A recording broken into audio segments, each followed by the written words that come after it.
మీరు మీ అభిమాన shows and serials TV కన్నా ముందు ఈటీవీ విన్ యాప్లో చూడండి. Download and subscribe to ETV win app. 99 రూపాయలు మాత్రమే.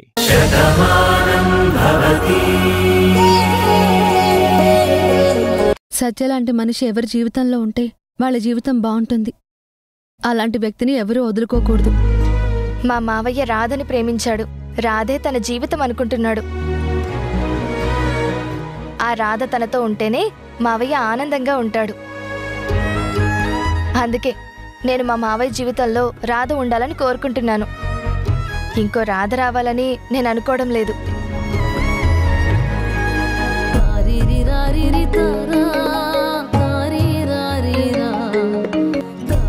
నమస్తే మేడం, ఎలా ఉన్నారు? అవునా, ఎంత మంచి మాట చెప్పారు మేడం. అలాగే, తప్పకుండా ఆ ఏర్పాట్లన్నీ నేను చూసుకుంటాను. ఉంటాను మేడం, ఉంటాను. ఏంటండి, ఎవరితో మాట్లాడుతున్నారు? డిస్ట్రిక్ట్ కలెక్టర్ గారు తొందరలోనే ఇక్కడికి వస్తున్నారట. సీడ్ బ్యాంక్ గురించి లెటర్ ఇస్తారంట. ఎంత మంచి మాట చెప్పారండి. ఆ సీడ్ బ్యాంక్ ఉండాలన్నది మీరు రాధా కన్న కల కదా. ఆ కల ఇన్నాళ్ళకి సాకారం అవుతుందన్నమాట. మీరు రాధా అని ఎవరో పరాయి మనిషితో చెప్తున్నట్టు అలా మాట్లాడుతున్నావేంటి రాధా? ఆ రాధ ఎవరో కాదు, నువ్వే. అప్పుడిక్కడ సీడ్స్ బ్యాంక్ గురించి ఆలోచించింది, అందర్నీ కలుపుకున్నది, ఎలా అభివృద్ధి చేస్తే బావుంటుందో మావయ్యకు సలహాలిచ్చింది కూడా నువ్వే. ఇప్పుడు మీ ఇద్దరికి ఎలా నెరవేరుతుంది? సత్య, లేదు, నువ్వు నన్ను ఆ పేరుతో పిలవద్దు. సరే, అది నీకు అర్థమయ్యే రోజు త్వరలోనే వస్తుంది. నువ్వేంటో నీకు తెలుస్తుందని మేమందరం నమ్ముతున్నాం. ఇప్పుడు దాని గురించి ఆలోచించుకో, పాపను పడుకోబెట్టు. సత్య, ఇంక ఈ విషయాల గురించి ఎక్కువ మాట్లాడుకో.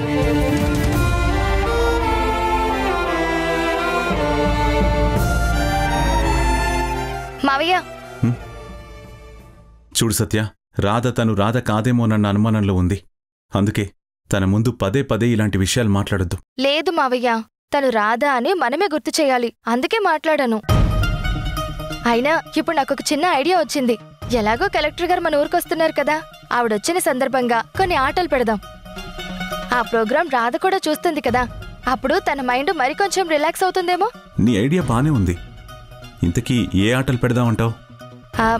అందరూ కబడ్డీ ఆడుతూ ఉంటారు, జనాలందరూ చూస్తూ ఉంటారు. అంతా ఒక హ్యాపీ మూమెంట్ ఉంటుంది. రాధ కూడా హ్యాపీగా ఫీల్ అవుతుంది. ఆవిడకంత టైం లేదని చెప్పారు, వచ్చి వెంటనే వెళ్ళిపోవాలన్నారు. అదేంటి మావయ్య, ఇందాక నువ్వు మాట్లాడినప్పుడు ఇలా పోటీ పెడదామని నీకు తెలియదు కదా, మరి నువ్వెలా చెప్తున్నావు? ఆవిడ నాకు ఫోన్లోనే చెప్పారు, ఇది మంచి ప్రోగ్రాం కాబట్టి టైం లేకపోయినా ఊరొస్తున్నాను, ఆ ప్రోగ్రాం మొత్తం తొందరగా ఫినిష్ చేయాలి, మళ్ళీ వెంటనే వెళ్ళిపోవాలన్నారు. అందుకే చెప్పాను. అయినా నువ్వు ఇచ్చిన ఐడియా బాగుంది కాబట్టి ఇంకోసారి తప్పకుండా ఆవిడ్ని పిలిచి ఈ పోటీలు పెడదాం.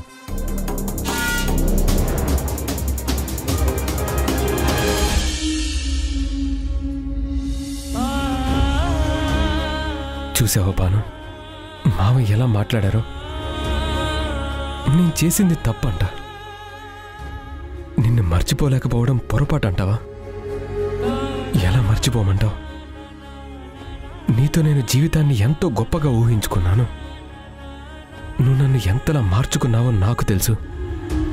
నువ్వు మన కుటుంబం గురించి ఆలోచించావు, నేను కూడా కుటుంబం గురించి ఆలోచించాను.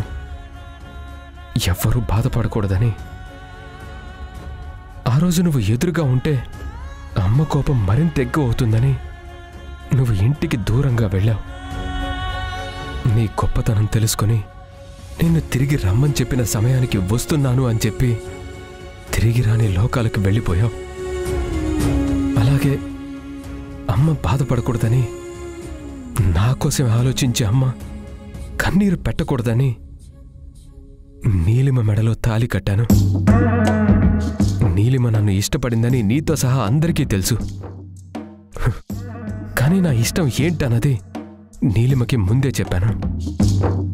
అన్నిటికీ సిద్ధపడే నీలిమ ఈ పెళ్లికి ఒప్పుకుంది. కానీ ఇప్పుడు తప్పు నాది అన్నట్టు మావయ్య మాట్లాడుతున్నారు. ఎవరు ఎలా మాట్లాడినా నేను నిన్ను మర్చిపోవటం అన్నది జరగని పని. ఈ ఊపిరి ఉన్నంత వరకు నా ఊహల్లో నువ్వే ఉంటావు. నా కళ్ళు చూస్తున్నంత వరకు నా కళ్ళ ముందు నీ రూపం కదిలాడుతూనే ఉంటుంది. ఈ గుండె కొట్టుకున్నంత వరకు ఈ గుండెల్లో నువ్వుంటావు. ఆ స్థానాన్ని ఎప్పుడు ఎవ్వరూ మార్చలేరు. అలాంటిది నీలిమకి నీ స్థానం ఇవ్వమంటే ఎలా ఇవ్వగలను? నీ స్థానంలోకి ఎలా రమ్మనగలను? ఎవరు ఏమనుకున్నా నా మనసులో ముద్రపడిన నిన్ను ఎప్పటికీ వదులుకోలేను, మర్చిపోలేను.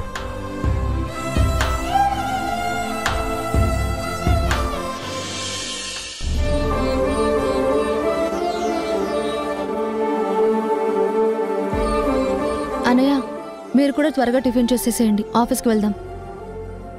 ఏంటమ్మా, అసలు ఇక్కడ ఏం జరిగిందో నీకు అర్థమైందా? అదేంటొదినా, టిఫిన్ చేయడానికి రమ్మన్నారు, చేశాను. ఆఫీస్కి టైం అవుతుంది కాబట్టి వెళ్దాం అంటున్నాను. అది కాదమ్మా, ఇందాక ప్రకాష్తో మాట్లాడావు కదా, తన మీద నీ అభిప్రాయం ఏంటి? చూడ్డానికి చాలా మంచి వ్యక్తిలా ఉన్నారు. తెలియకపోయినా కలుపుకొని మాట్లాడుతున్నాడు. అయితే తను నీకు నచ్చినట్టేనా? ఏంటొదినా, తను నాకు నచ్చడం ఏంటి? ఏంటమ్మా, ఎన్నాళ్ళు ఒంటరిగా ఉంటావు? అందుకే నీకు కూడా ఒక తోడు తీసుకురావాలని నేను లక్ష్మి నిర్ణయించుకున్నాము. ఆ అబ్బాయి చాలా మంచివాడు, ఆర్థికంగా కూడా వాళ్ళకి ఎలాంటి ఇబ్బంది లేదు. నిన్ను చూడ్డానికే పిలిపించాను. ఏంటన్నయ్య మీరు మాట్లాడేది? అదేనమ్మా, నీకు చెప్పకుండానే పెళ్లి చూపుల్లాంటివి ఏర్పాటు చేశాము. నీ గురించి మొత్తం తనకి చెప్పాము. తను కూడా నిన్ను చూడాలి అన్నాడు, అందుకే ఇలా పిలిపించాను. నువ్వంటే తనకు నచ్చినట్టే ఉందమ్మా. నీకు కూడా నచ్చాడంటే చెప్పు, వెంటనే మాట్లాడేద్దాం. అసలేం మాట్లాడుతున్నారు? నాకు పెళ్ళా? నేనెప్పుడు పెళ్లి చేసుకుంటానని మీతో చెప్పలేదు కదా. నాకు తోడు కావాలని మిమ్మల్ని అడగలేదు కదా. నా జీవితం ఒంటరిదని మీకు ఎన్నోసార్లు చెప్పాను. మరి మీరు అలా ఎలా ఆలోచించారు? నా ప్రవర్తనలో మీకు ఎప్పుడైనా అలా కనిపించిందా? చెప్పాను కదమ్మా, నీకు ఒక అన్నయ్యలా ఉంటానని. అన్నయ్య బాధ్యత ఏంటి? చెల్లెలి జీవితాన్ని చక్కగా చూడడమే కదా. నీ జీవితంలో నువ్వు ఒంటరిగా బాధపడుతున్నావని మాకు అర్థమైంది. అందుకే ఒక తోడును తీసుకురావాలని మేము అనుకున్నాము. నువ్వు మా మనిషి అనుకున్నావమ్మా, కాబట్టే నేను స్వతంత్రం తీసుకున్నాను. చూడమ్మా, ఏ వ్యక్తి అయినా బాధపడితే నువ్వు భరించలేవు. నీకు సంబంధం లేని మా గురించి కూడా ఎంతో ఆలోచించావు. ఒక విధంగా ఈరోజు మేమంతా నీ వల్లే బాగున్నాము. మరి నువ్వు ఇలా బాధపడుతుంటే మేమెలా చూస్తూ ఊరుకుంటామమ్మా? అందుకే నీకు కూడా ఒక మంచి భవిష్యత్తు ఉండాలని నిర్ణయించుకున్నామమ్మా. అందులో తప్పేం లేదు కదా. వద్దు, నాకు ఏ పెళ్లి వద్దు. నేను ఎవరితోనూ జీవితాన్ని పంచుకోలేను. అసలు మీరు ఇలా ఆలోచించారని తెలుసుంటే ఈ ఇంటి వైపు నేను వచ్చుండేదాన్నే కాదు. మీకు ఇలాంటి ఉద్దేశం ఉంది అంటే ఈ ఇంటి వైపు నేను అసలు కన్నెత్తి చూసేదాన్నే కాదు. వెళ్ళిపోమంటే ఇక్కడ నుంచి వెళ్ళిపోతాను, అంతేకాని ఇంకెప్పుడు నా గురించి ఇలా ఆలోచించొద్దు. నాకు పెళ్లి చేయాలన్న ఊహ కూడా మీ మనసులోకి రానివద్దు.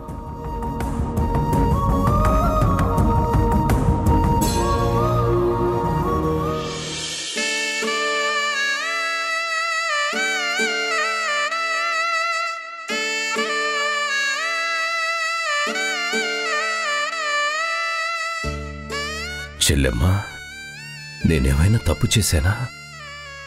ఏంటన్నయ్య కొత్తగా మాట్లాడుతున్నారు? ఏం లేదమ్మా, ఈ కుటుంబం సంతోషంగా ఉండాలని నా కూతురు ఎప్పుడూ కోరుకునేది. తను లేని ఇల్లు ఇలా మసకబారిపోతున్నా, అందరం ఒకే చోట ఉన్నా ఎవ్వరిలో ఆనందం మాత్రం కనిపించడం లేదు. ఒకే నీడ కింద గదులున్నా ఆ గదుల్లో మనం కూడా ఉంటున్నాం. వాటికి మనకు ఏ తేడా కనిపించట్లేదు. గుమ్మానికి పచ్చ తోరణం కట్టినా ఈ ఇంట్లో కళ మాత్రం కనిపించడం లేదమ్మా. అందుకే కార్తీక్తో నేను అలా మాట్లాడాను. నీ అనుమతి లేకుండా నీ కొడుకుతో అలా మాట్లాడినందుకు నువ్వేమన్నా బాధపడ్డావా? అయ్యయ్యో లేదన్నయ్య, నిజానికి నేను మాట్లాడలేని మాటలు మీరు కార్తీక్ని అడిగారు.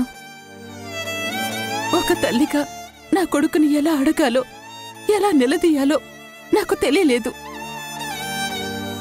కానీ మామయ్యగా మీరు ఆ పని చేశారు.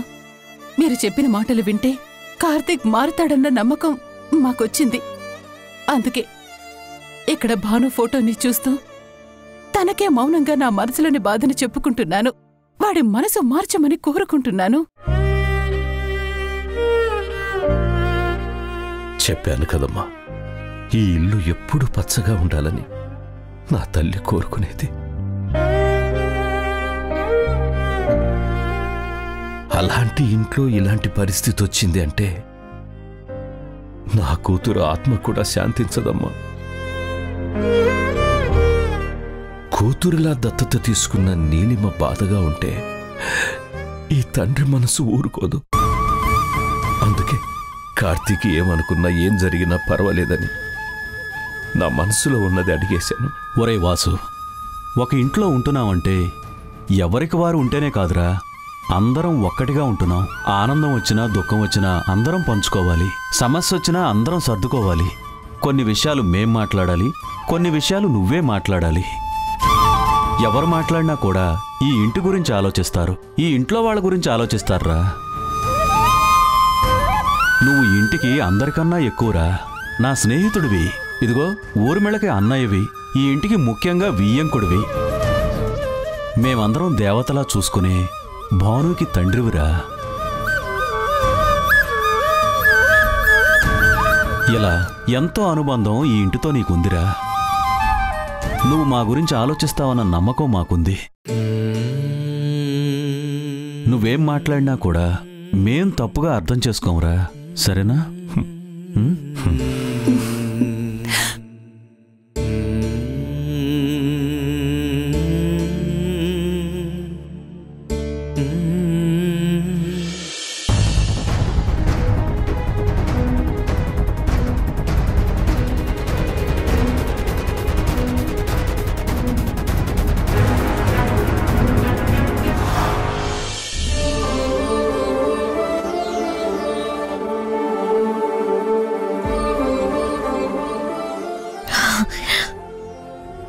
నీలిమా, అక్క, నువ్వు ఎప్పుడొస్తావా అని నేను ఇక్కడ ఎదురు చూస్తున్నాను. దేవమ్మ ఇంటికి వెళ్ళావు కదా, తనతో మాట్లాడావా? ఇప్పుడెంత ఆనందంగా ఉన్నావంటే అక్కడంతా పాజిటివ్గానే ఉంది కదా. అవునక్క, దేవమ్మ మనసులో ఒకటి పెట్టుకుని బయట వేరేలా ప్రవర్తిస్తుందేమో అని నేను ఎంతో భయపడిపోయాను. కానీ అక్కడ పరిస్థితి అది కాదు. దేవమ్మ నిజంగానే మారిపోయింది. తన మనసులో ఉన్న మాటే చెప్పింది. ఇప్పుడు తనకి ఎలాంటి పగ ప్రతీకారాలు లేవు. పోన్లే, తన కొడుకు అలా నటించినా ఆ తల్లి మారింది. కొడుకు పరిస్థితి చూసి తను ఆలోచించుంటుంది. పగలు ప్రతీకారాలు పెంచుకుంటే పరిస్థితి ఇలాగే ఉంటుంది. అందర్నీ కలుపుకుపోయి అన్నీ మర్చిపోతే కనీసం కొడుకుని చూసుకునే అవకాశమైనా ఉంటుందని తను అనుకుని ఉండొచ్చు. ఏదైతేనే నువ్వు భయపడేలా ఏం లేదు కాబట్టి నాకు చాలా సంతోషంగా ఉంది. అసలు అక్కడ ఏం జరుగుతుందో, ఎలాంటి పరిస్థితి ఎదుర్కోవాల్సి వస్తుందోనని చాలా భయపడుతూ వెళ్ళాను. కానీ ఇలా తిరిగొస్తానని అస్సలు ఊహించలేకపోయాను. అక్క చెల్లెలిద్దరూ బానే మాట్లాడుకుంటున్నారు. అయినా నీలిమ, పెళ్ళైన నువ్వు మీ అక్కతో మాట్లాడడం కాదు, మా అన్నయ్యతో మాట్లాడాలి. మీ అన్నయ్య ఇంట్లో ఎక్కడున్నాడు? ఆఫీస్కి వెళ్ళిపోయాడు కదా. ఇంకా నా చెల్లెలు ఎలా మాట్లాడుతుంది? మీ చెల్లిని బానే వెనకేసుకొస్తున్నావు. మా అన్నయ్య ఆఫీస్కి వెళ్ళిపోయాడు, మీ చెల్లి మాత్రం ఇంట్లో ఉందా? బయటకు వెళ్ళిపోయింది. ఇలా ఇద్దరు ఎవరికి వారే అన్నట్టు వెళ్ళిపోతే ఎప్పుడు దూరంగానే ఉంటారు. కలుపుకోవాలని నీలిమ చూస్తుంది, కానీ కలవలేనని మీ అన్నయ్య చెప్తున్నాడు. దానికి నా చెల్లేం చేస్తుంది? నిజమే, మనం అడిగితే భర్త ఓదారుస్తాడు. నేనెన్నోసార్లు కోపాన్ని పెంచుకుంటే నా భర్త నన్ను మార్చడానికి ఎంతో ప్రయత్నించి తను నాకు దగ్గరయ్యాడు. ఇప్పుడు అన్నయ్యకి నీలిమ మీద కోపం లేదు, భానుని మర్చిపోలేని బాధ ఉంది. తను ఒంటరిగా ఉంటే ఆ బాధ అలాగే ఉంటుంది. నీలిమ దగ్గర అవుతూ ఉంటే దగ్గర కాలేను అని అనుకుంటాడు. కానీ ఖచ్చితంగా ఏదో ఒక రోజు దగ్గర అవుతాడు. మగవాడికి బలం బలహీనత ఆడదే అవుతుంది. భాను లేదన్నది అన్నయ్య బలహీనమైతే నీలిమ ఉందన్నది బలమవ్వాలి. అలా నీలిమనే మార్చుకోవాలి. నువ్వు చెప్పింది నిజమే చాందిని, కానీ ఏం చేయాలో అర్థం కావడం లేదు. చూడు నీలిమ, తెలీదు అంటే ఎప్పటికీ ఏదీ తెలీదు. తెలుసుకోవాలి. అన్నయ్యకి నువ్వు దగ్గరవ్వడానికి కొత్తగా ఏదొకటి ఆలోచించు. తనతో మాట్లాడుతూ ఉండు. తను బాధపడుతూ ఉంటే ఓదార్చు. ఇలా ఏం చేసినా నువ్వు తన దగ్గరే ఉంటే తప్పకుండా తను నీకు దగ్గరవుతాడు. అది మర్చిపోకు. నువ్వు చెప్పినట్టు తప్పకుండా చేస్తాను.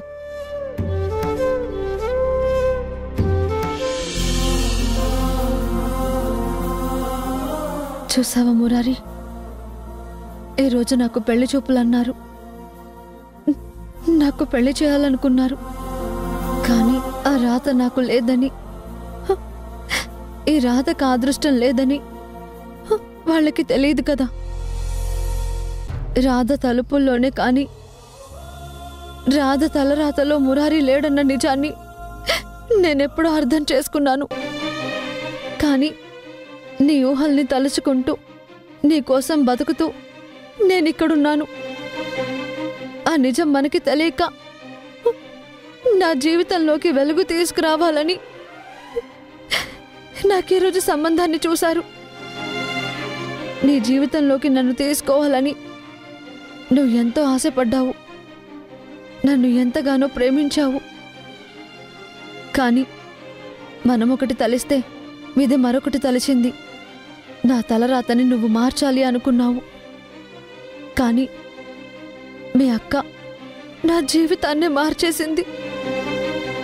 అందుకే కదా నేను నీకు దూరంగా, నా ఉనికి కూడా నీకు తెలియకుండా ఇలా నేను తలుచుకుంటూ బతుకుతున్నాను. ఈ నిజాన్ని నేనెవరితోనూ పంచుకోలేను. ఈ బాధను నేనెప్పటికీ బయటకు చెప్పుకోలేను.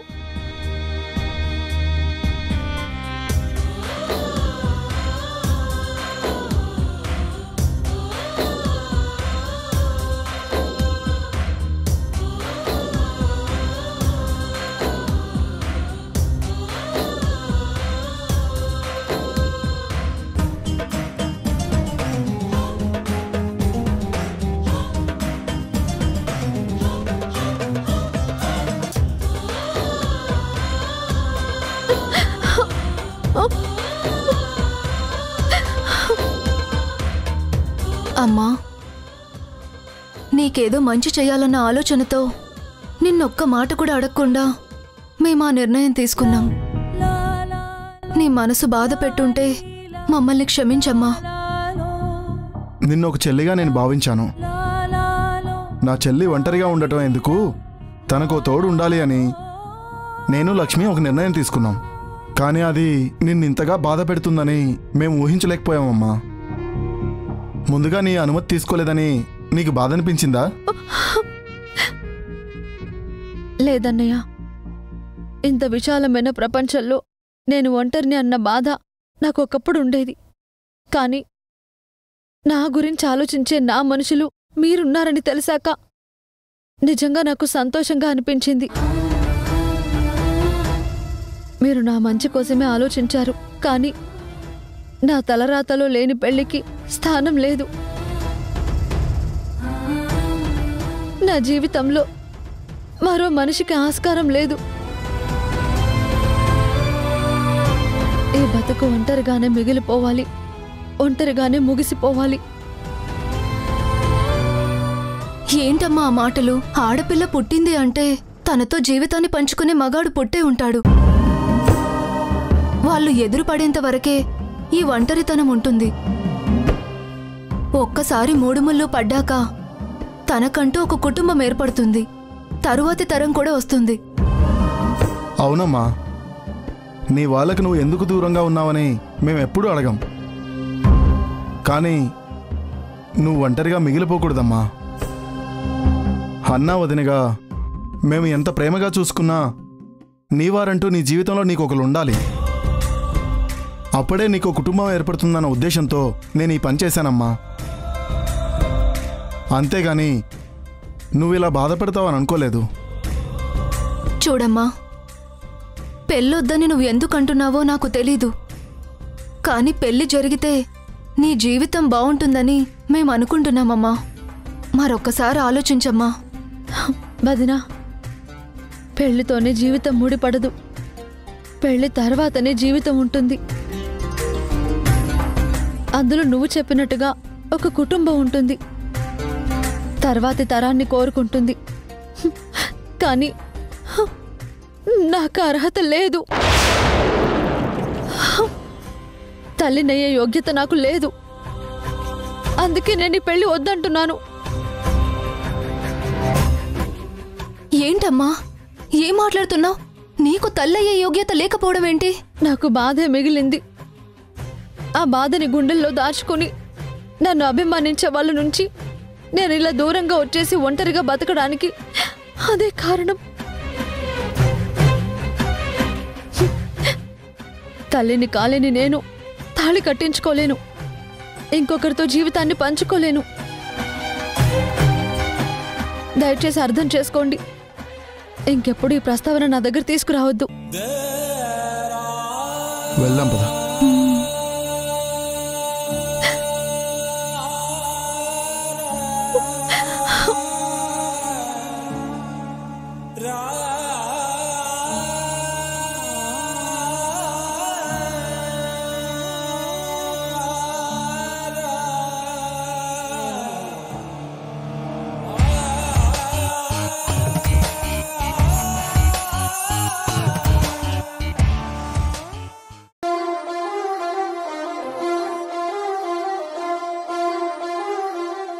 సరిగ్గా ఈ సమయం కోసమే నేనెప్పటినుంచో ఎదురు చూస్తున్నాను.